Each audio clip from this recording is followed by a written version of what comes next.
Good evening, Gaurav.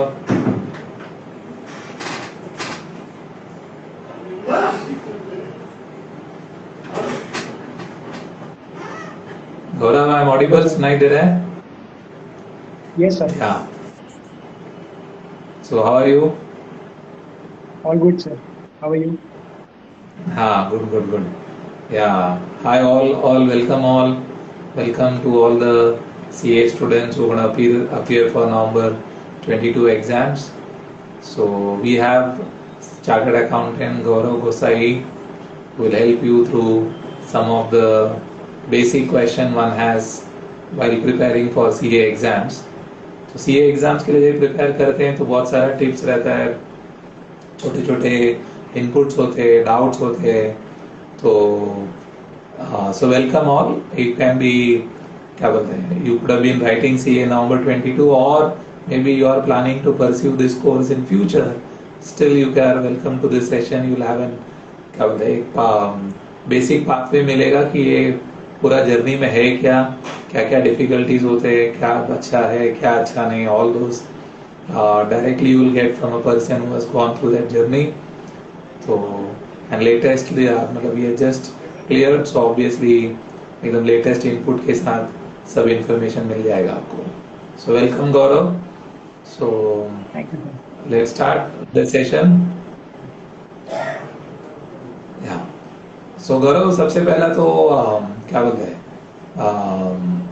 Very very important, like सबसे पहला question ये रहता है कि एग्जाम के लिए तैयारी करते हैं तो ये स्केड्यूल बनाना कितना इम्पोर्टेंट है. स्केड्यूल बनाना कितना इम्पोर्टेंट है, कैन यू से? बिकॉज बहुत बार बच्चे बुक्स में पढ़ते हैं प्लानिंग करना चाहिए, फिर इम्प्लीमेंटेशन करना चाहिए, रिव्यू करना चाहिए. ऐसा हम ओसी में पढ़ते हैं, अलग अलग सब्जेक्ट में पढ़ते हैं, मैनेजमेंट में पढ़ते हैं. बट प्रैक्टिकली ये इम्पोर्टेंट है कि नहीं है? तो Yes, वहां sir. से It शुरू is करते हैं हम important. लोग. Yes, yes. हाँ, तो Schedule तो सम मतलब लाइट. first part है. Yes, yes. मतलब अगर आप पहले स्टडी करने से पहले ही शेड्यूल बनाना इज वेरी इंपॉर्टेंट, बिकॉज अगर शेड्यूल नहीं है देन आपके पास रोड मैप ही नहीं है कि आप क्या करने वाले हो.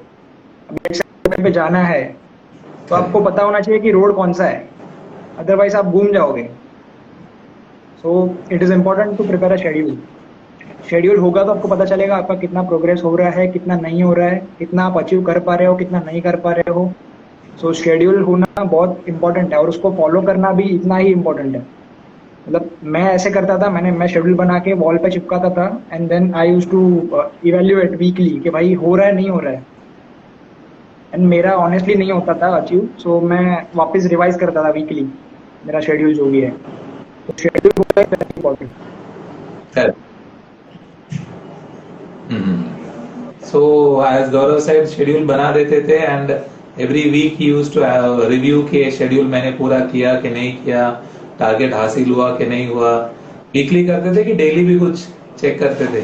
डेली मैं मतलब नोट करता था कि कितना हुआ कितना नहीं हुआ, देन वीकली पूरा प्लान रिवैम्प करता था.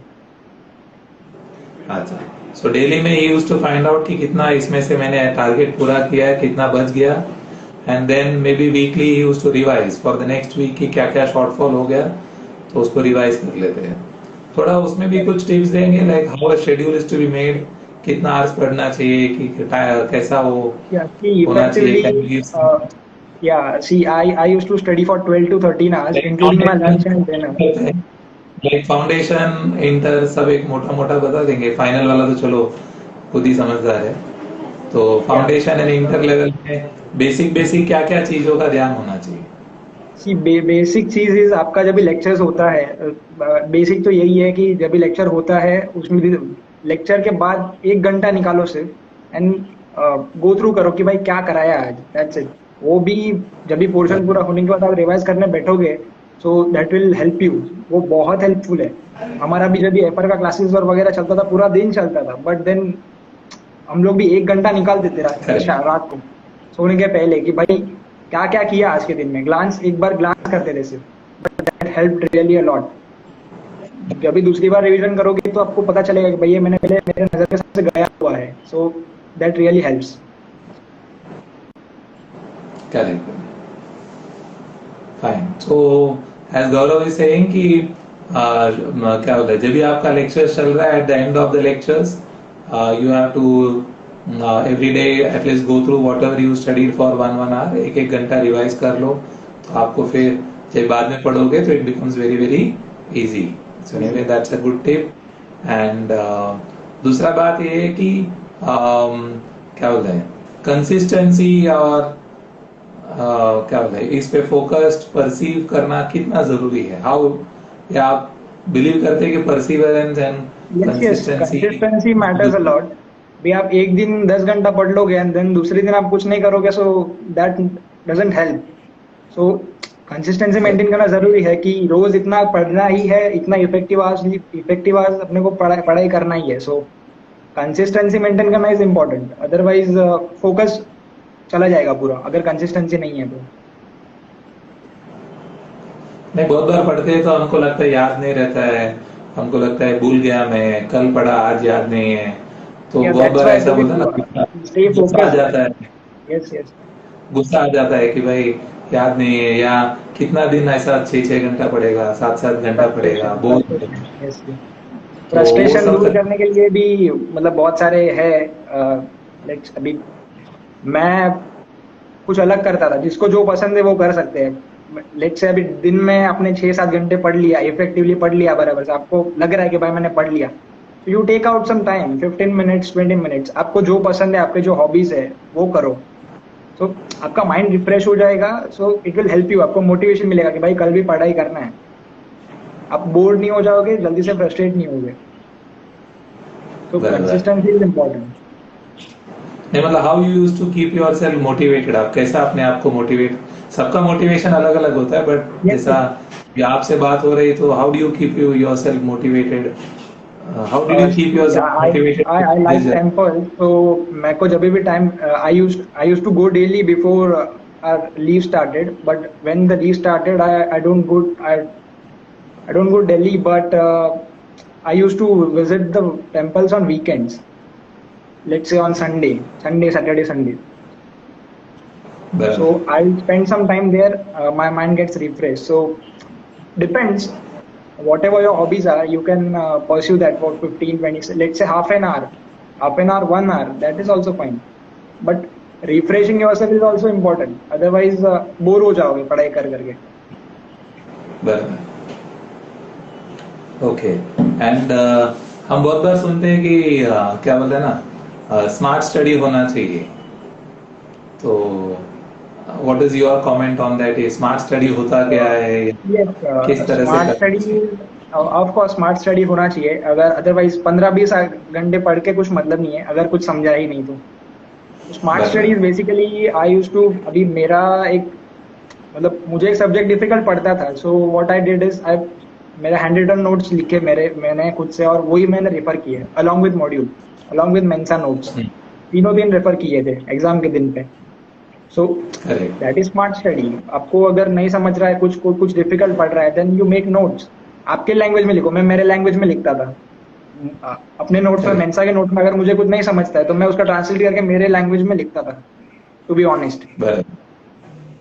सो आपको समझना चाहिए, भले कोई कुछ भी बोले, आपको समझना चाहिए कि आपको कॉन्सेप्ट समझना चाहिए. बेसिकली आपने क्या पढ़ा आपको समझना चाहिए, और उसको एक बुक में लिख लेना चाहिए. हाँ, you can handwritten notes बना सकते हैं, और आपके लैंग्वेज में लिखना है तो आपके लैंग्वेज में लिखो. ऐसा वो पढ़ने से आपको क्लिक हो कि भाई ये कॉन्सेप्ट क्या है.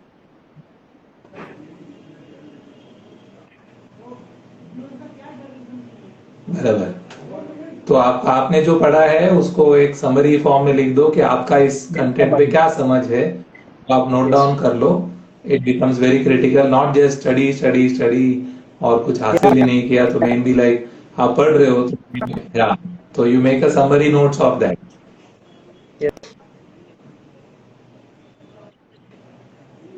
Correct. Okay.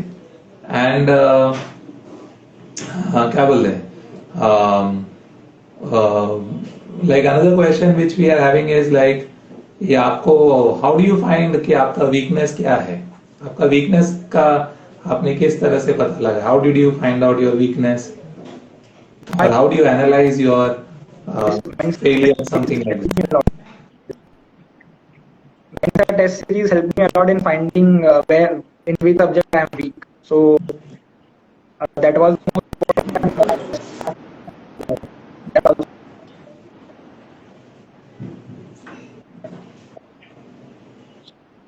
failed in 4 subjects. I proudly say it because when I failed in 4, I realized what needs to be done now. So that was the critical point. अगर एग्जाम नहीं दिया होता देन पता ही नहीं चलता.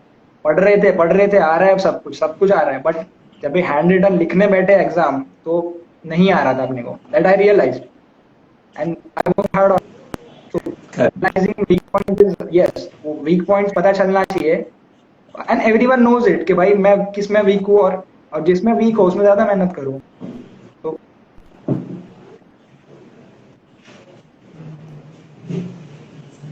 So very nicely shared by Gaurav. Gaurav is saying मैंने Mensa का test लिखा, इंस्टीट्यूट का मॉक टेस्ट लिखा, तो मुझे पता चला कि मेरा वीकनेस क्या है, कौन सा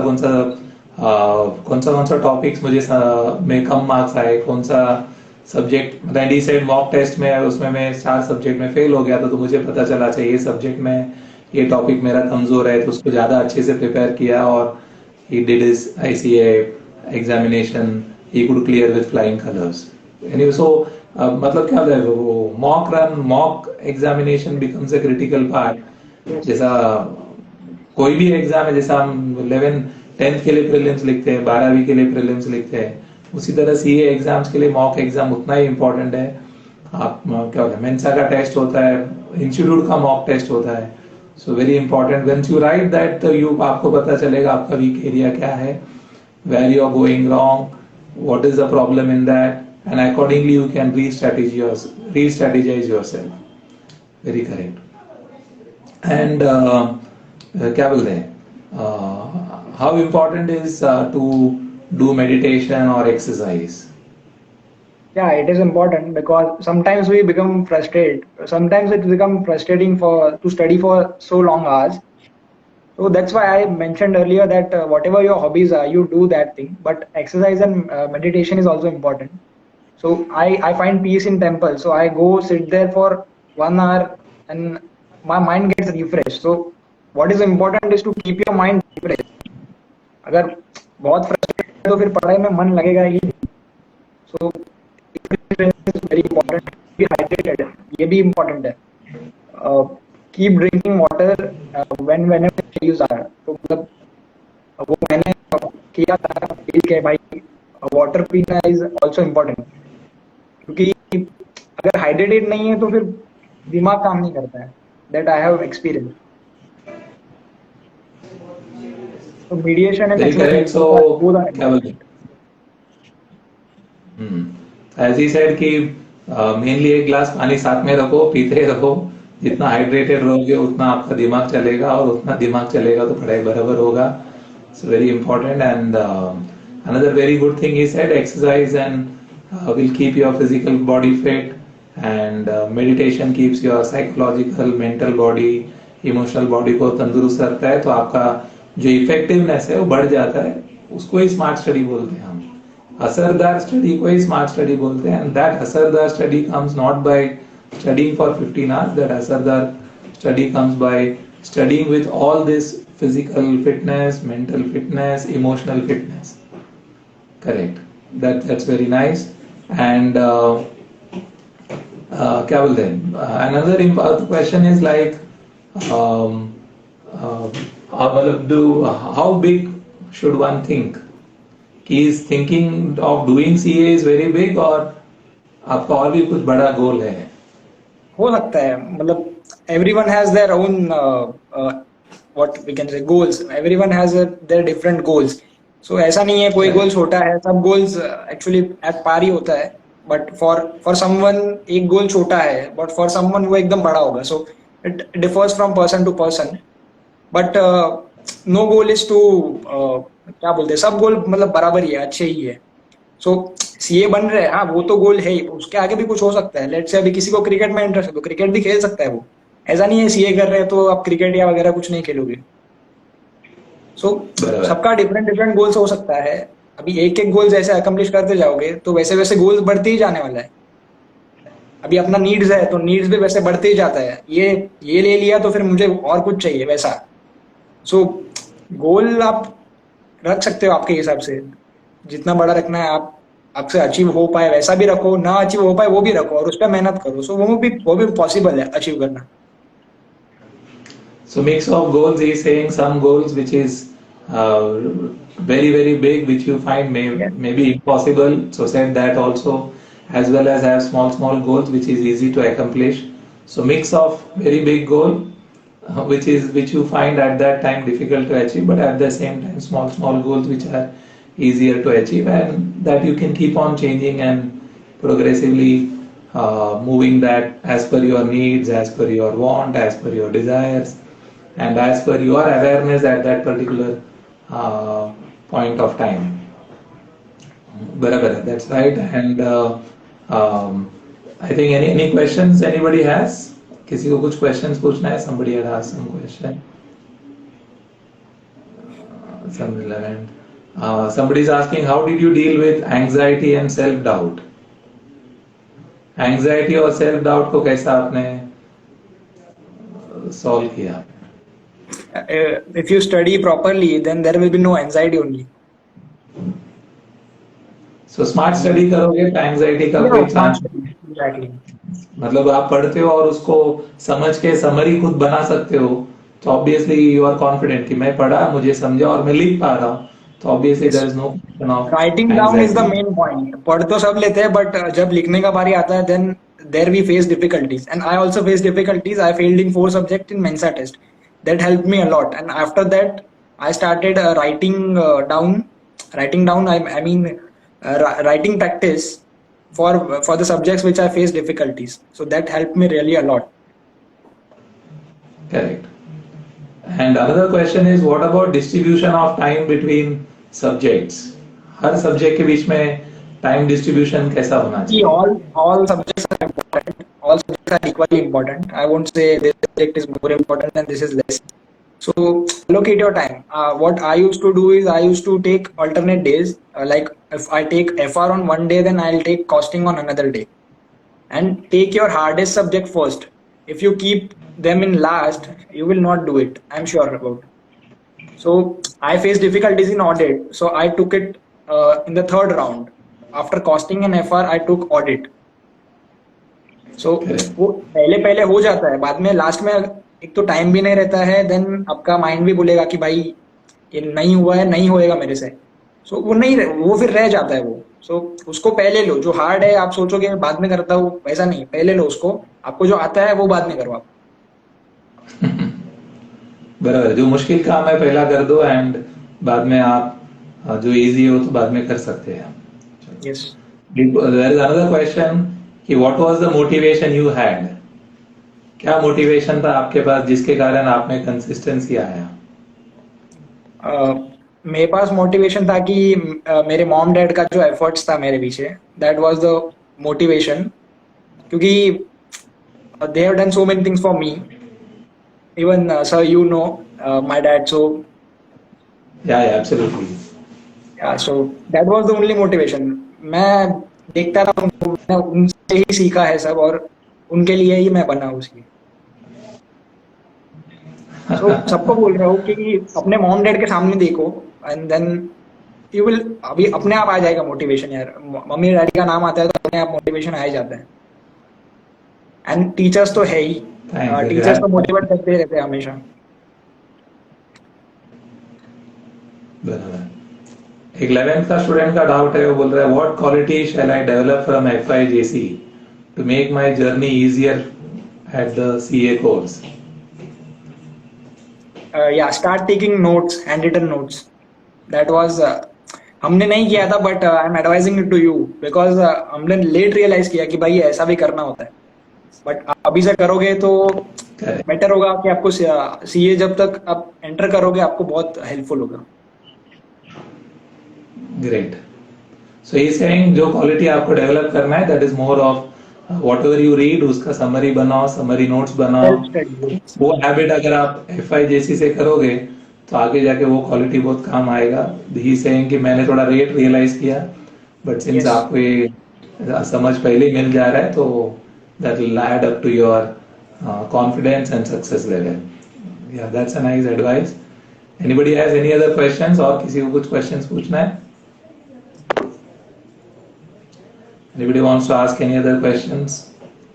And another thing is like क्या बोलते हैं, one more question people generally have is कि लिख के देखते हैं हम तो बहुत टाइम चला जाता है, एंड सो वो कैसा मैनेज करे, बिकॉज उनको लगता है लिखेगा तो टाइम वेस्ट होता है। नहीं, टाइम वेस्ट नहीं है, वो इन्वेस्टमेंट है वो। That is investment. Time waste नहीं है। अगर आप एग्जाम में जाके लिखने बैठोगे ना, नहीं आएगा कुछ। I am pretty sure. आप पढ़ रहे हो, चलो आपने कोई सब्जेक्ट पढ़ लिया, आपने कोई सम्स भी पढ़ लिया, चलो, बट जब तक आप करोगे नहीं, आपको पता नहीं चलेगा कि आ रहा है नहीं आ रहा है। मैं इस पे तो डैम श्योर हूँ, क्योंकि मैं टेस्ट सीरीज दे चुका हूँ। टेस्ट सीरीज देने के बाद ही पता चलेगा भाई नहीं आता है, अपने को कुछ काम करना पड़ेगा। और तो जब तक लिखोगे नहीं, तब भले टाइम जाता है, मैं मानता हूँ टाइम जाता है, तो सिलेक्टेड करो ना आप। अभी 10 क्वेश्चंस है, अभी 10 में से आपको पता है 5 सिमिलर है, तो 5 में से एक ही करो ना, पांचों 5 मत करो और मार्क करके रखो। अभी अभी मेंसा के टेक्स्ट बुक्स में 30 या 40 सम्स रहता है एक एक चैप्टर में। सो आप 30-40 नहीं करोगे एग्जाम के दिन, आप मार्क करके रखो कि मैं को एग्जाम के दिन ये देख के जाऊंगा मैं। So I used to do it. मैंने सब मार्क्स करके रखे थे। और मॉड्यूल से भी कंपेयर करो, मॉड्यूल में और मेंसा के बुक में भी कोई कोई सम सेम होता है। सो आप मार्क करके रखो, तो आपको डबल मेहनत नहीं होगा। आप मार्क करके रखोगे तो आपको इजी पड़ेगा एग्जाम डे पे। But return practice is must. Return practice नहीं किया तो देन सॉरी, बट एग्जाम में नहीं लिख पाओगे यार। Well said, well said. ये बहुत जरूरी था। That is why I said कि बहुत लोगों को लगता है writing is a time waste, तो उससे अच्छा उसको लगता है मैं 4 पेज ज्यादा पढ़ लूंगा। बट द क्वेश्चन इज, पढ़ने से कुछ नहीं होगा। वो 4 पेज पढ़ोगे लेकिन उसका रिटेंशन क्या है वो तो आपको ही करना पड़ेगा। How did you manage time with lectures, articleship and studying also writing? As I said, articleship तो चलते रहेगा, बट देन लेक्चर्स भी चलते हैं simultaneously. Then you have to just take out 1 hour to go through के आज क्या किया है, दैट्स इट। एंड फिर लीव्स में तो टाइम मिल ही जाएगा पढ़ाई करने का। बट आर्टिकलशिप जैसा चल रहा है तो एक घंटा सिर्फ निकालो, so that will be really helpful. क्योंकि हम लोग को दिया था, दिनेश सर एड एडवाइस मी सर, दिनेश कड़ू सर, उन्होंने मुझे बोला था कि मैंने फोन पे बात किया था सर से, तो उन्होंने बोला था 1 घंटा कैसे भी निकाल तू, तेरा एफआर स्ट्रांग हो जाएगा। तो मैंने सब सब्जेक्ट के लिए फिर वैसा ही किया। जितना भी लेक्चर होता था तो देन 1 hour निकाल के ग्लांस करता था सिर्फ। So that help. जब भी लीव्स हुआ तो ऐसा नहीं लगा कि भाई फर्स्ट टाइम ही पढ़ रहे हैं। Correct. Same question is asked by one more person. Is it compulsory to have? They are saying yes. Jetwa is saying, is endorsing your opinion. Yes, it is compulsory to have writing practice. Otherwise, you will be blank in examination. Well said, Jetwa 1405. That's nice. Somebody else is also endorsing what Gaurav is saying, which I very strongly feel. लिखे बिना तो ये काम होगा नहीं, 110% नहीं होगा। So another endorsement, very correct. Thank you very much. या और किसी का कुछ क्वेश्चन है? Nice opportunity to talk to them instead of being stressed out. And another question is like exam का एक दिन पहले क्या पढ़ना चाहिए? 1 day before एग्जाम क्या पढ़ना चाहिए? एक दिन छुट्टी मिलता है ना, तो एक दिन पहले। हाँ, तो मैंने जैसे पहले बोला कि जो आपने मार्क किए होंगे सम्स कि मैं ये एग्जाम के दिन पे देख के जाऊंगा, बट वो लास्ट डे पे मार्क करने बैठोगे तो नहीं होगा। वो पहले से प्रिपेयर करना पड़ेगा आपको। जब भी आप सेकंड या थर्ड रिवीजन कर रहे हो, देन आपको पता चलना चाहिए कि ये सम सिमिलर है, तो मैं इसमें से एक ही देख के जाऊंगा। अगर आप सब देखने बैठोगे तो पॉसिबल ही नहीं है कि एक दिन में पूरा हो पाए, क्योंकि कितने सारे चैप्टर्स है एंड सब चैप्टर्स में 40 सम्स है, तो it is not possible to cover in 1 day। सो वही, अगर थियरी सब्जेक्ट है तो आप आपका समरी जो आपने हैंड रिटन बनाया रहेगा वो रेफर करो। और एल्स अगर प्रैक्टिकल सम्स है तो प्रैक्टिकल सम्स जो आपने मार्क किए रहेंगे उसमें से भी मैंने तो सॉल्व किया था, अगर सॉल्व नहीं हो तो एटलीस्ट ग्लांस करके जाओ। तो जो आपने Correct. समरी बनाया है तो आपके पास पहले ही क्लियर है. Yes correct. So what you have to be very clear. Second revision आपका हो रहा है, थर्ड रिवीजन हो रहा है, तो that time you are clear कि एग्जाम के पहले कौन सा चीज यस मुझे वो टाइम पे आपको देख के क्लियर जाना. होना चाहिए yes. Very correct. And another thing you want to ask is how what is your opinion on mugging up. मतलब ना बाय करना कितना जरूरी है चीजों का. कौन से बाय जगह हार्ट कर मतलब बाय. लोगे यस यस बाय हार्ट कर लोगे बाय हार्ट तो कर लिया then ICI is not going to ask you the same question ना. आईसीआई कहाँ से भी पूछेगा आपको पता नहीं है कहाँ से पूछेगा. हमारा ऑडिट का पेपर देख लेना कहीं पे नहीं मिलेगा और कोई भी क्वेश्चन सिमिलर नहीं मिलेगा. So mugging up is not going to help in CA.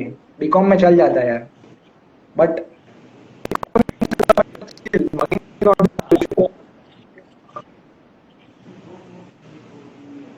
आपको समरी नोट्स बनाना है. That is one aspect which he said. Another thing is आप जितना बार रिवाइज करोगे तो आपके दिमाग में ऑटोमेटिकली चीजें रिटेन हो जाएंगे.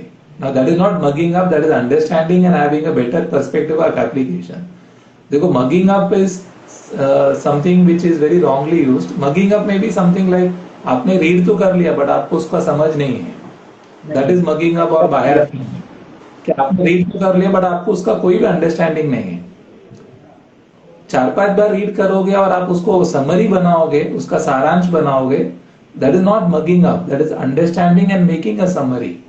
उधर भी आपको याद रहने वाला है but that is a different. याद रहना और बायात करने से याद रहना दो अलग चीजें हैं. So let's not mix it up. Am I correct Gaurav? Yes sir definitely. हाँ, तो 4-5 बार रीड करते हैं और समरी करते कंसेप्ट हैं शुड बी हम. क्लियर. हाँ, then we can concept should be apply. हाँ, बट आप सिर्फ बायात करोगे और छोड़ दोगे. क्लियर. आप किसी को बोलेगा बताओ तो आप फटाफट बोल रहे बट आपको कोई समझ ही नहीं, अप्लाई नहीं कर पाओगे. उस तरह का पढ़ाई का कोई मतलब नहीं है. चलो गुड. एंड बहुत लोग एग्जाम का 1 घंटे पहले भी पढ़ते पढ़ते जाते हैं. वो जरूरी है कि नहीं? नहीं नहीं sir it is not going to help. It will create unnecessary pressure sir. हाँ. मेरा एग्जाम 2 बजे का रहता था तो I use to keep a deadline of 11. उसके बाद नहीं. 1 घंटे का स्लीप लो आराम से. जितना पढ़ा है उतना ही आने वाला है. अभी 1 घंटे में पढ़ के आई डोंट थिंक वो क्वेश्चन ही आने वाले हैं. जो उल्टा अननेसेसरी प्रेशर होगी. सो इट इज बेटर कि एटलीस्ट 2 घंटे पहले आप छोड़ दो बुक्स. मैं बुक्स लेके भी नहीं जाता था. मैं वो भी एडवाइस करूंगा बुक्स भी लेके मत जाओ क्योंकि मैंने देखा है एग्जाम सेंटर्स में भी लोग पढ़ते रहते हैं. That is not going to help. Correct. Proper break. That Gaurav I think has spoken about break. He said you have to have time for some time for exercise, some time for meditation, some time for your hobby. जो भी आपका खेलना hobby है या जो भी आपको करना है, you can have a time. Then only you can study for 7 hours effectively. Otherwise, studying for 7 hours will not be possible. अगर आप ब्रेक नहीं लोगे और that he clarified. So I'm just repeating that. Okay, that's nice of you Gaurav. और कुछ आपकी तरफ से ऐड ऑन करना है तो यू कैन ऐड ऑन. और somebody has a Yeah, if question. anybody has any doubts, you can reach out to me anytime. बस एक ही चीज बोलना है कि आपके टीचर्स का मेहनत देखो, आपके मॉम डैड का मेहनत देखो एंड स्टडी. अब बाद में अभी देखो अभी हम लोग एंजॉय कर रहे हैं थोड़ा बहुत तो बट कुछ बनना है ना यार. सीए बन जाओगे फिर लाइफ अलग ही है पूरा. सो एटलीस्ट सीए बनने तक मेहनत कर लो. अपने टीचर्स के सामने देखो. That's it. Correct. Great. yeah, that's nice. And that's nice. So thank you very much Gaurav for your time, for your guidance. I think this will help many students to overcome whatever problems they have. We'll put these recordings on Instagram as well as on YouTube, so you can watch it afterwards.